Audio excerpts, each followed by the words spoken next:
Sara Pascoe was convinced she was going to marry Robbie Williams, because she knew that pop stars were not out of reach. The popular comedian, who was hosting tonight's The Great British Sewing Bee final, is the daughter of singer Sara Pascoe, who was the vocalist and saxophonist in pop band Flintlock in the 1970s.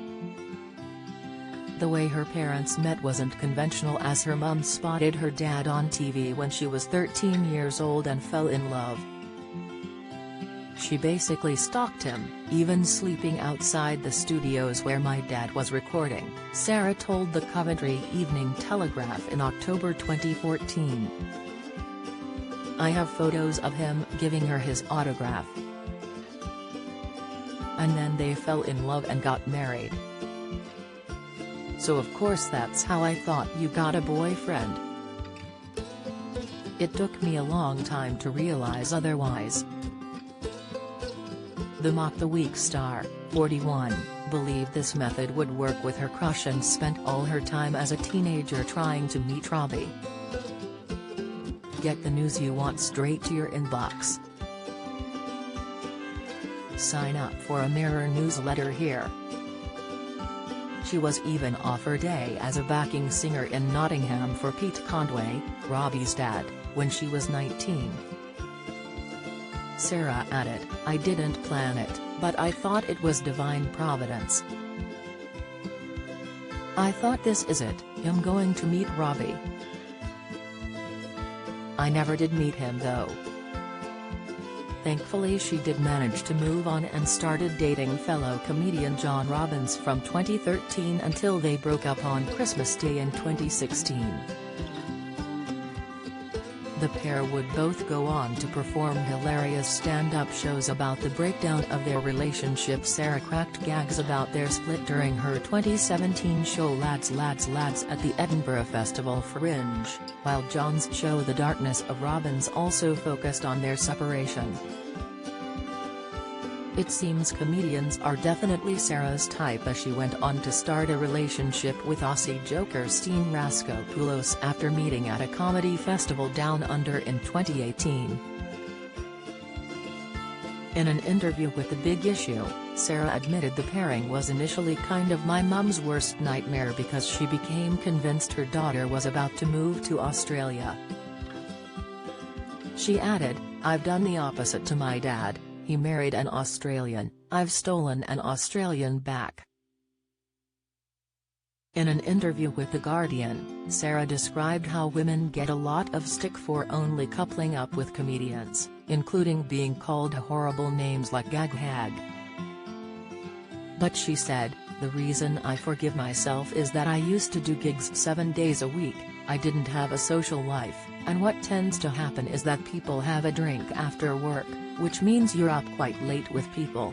The couple got married in a low-key ceremony in 2020 and they became parents earlier this year.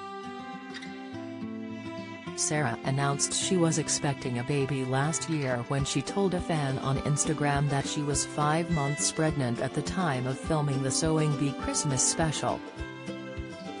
In November, Sara posted a string of snaps on social media showcasing her blossoming bump and admitted that she had been shy about posting on her pregnancy following a miscarriage earlier in the year.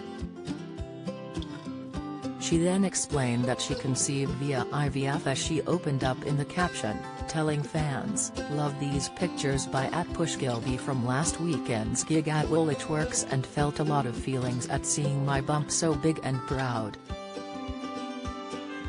I've been shy about posting about my pregnancy, partly my own anxiety after losing one at the beginning of the year, but also awareness of what other people may be going through.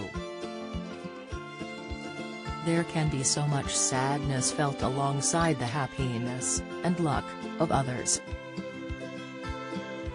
However, I'm in the 3rd trimester now and realized if I don't post soon, you'll see me with a buggy next year and think I stole a kid. Also, I conceived via IVF, so huge love and support to anyone going through it or thinking about it. I want you to get everything you deserve and hope you know how brave you are to go on this journey of the unknown. Sara became a mum for the first time in February this year, and announced the amazing news on social media on Valentine's Day. She uploaded a snap of Steen feeding their new tot in bed with their pet dog, Mouse, snuggling up to him with the comment, "Morning everyone from me and my Valentines." Taskmaster's Sara was sent lots of kind messages from her celeb pals in the comments section, including fellow joker Sarah Millican, who wrote, "Ah, wonderful news. Congrats XXXXXX." In September last year, it was announced that Sara would be taking over hosting duties for the new series of The Great Sewing Bee. She followed on from fellow comedian Joe Lycett, who had replaced Claudia Winkleman as the presenter when it returned from a 3-year hiatus in 2019. Joe took to Twitter to break the news he was leaving, writing, "A bit of news, I loved my journey on It Sewing Bee, but I've decided it is time for me to go. My friend the great Sara Pascoe will be the new host, and I know she will be fantastic. Big love to all the brilliant team, and go Sara." Sara revealed she was beyond excited and very happy to take over the role, and said his style is like that of a 9-year-old with a debit card. The official Sewing Bee Twitter account wrote, "We're bursting at the seams with joy that Sara Pascoe will be joining Sewing Bee as our new host. Welcome to the family, Sara. #SewingBee." Sara is hosting tonight's final, which sees Annie, Brogan, Deborah and Man-Yi competing to be crowned champion of the sewing room. The contestants will have to focus on party clothes this week, making a lycra amorphous dress and then an outfit from all their scraps from the previous weeks. The Great British Sewing Bee airs tonight on BBC One at 9 p.m. Do you have a story to share? Email webfeatures@trinitymirror.com.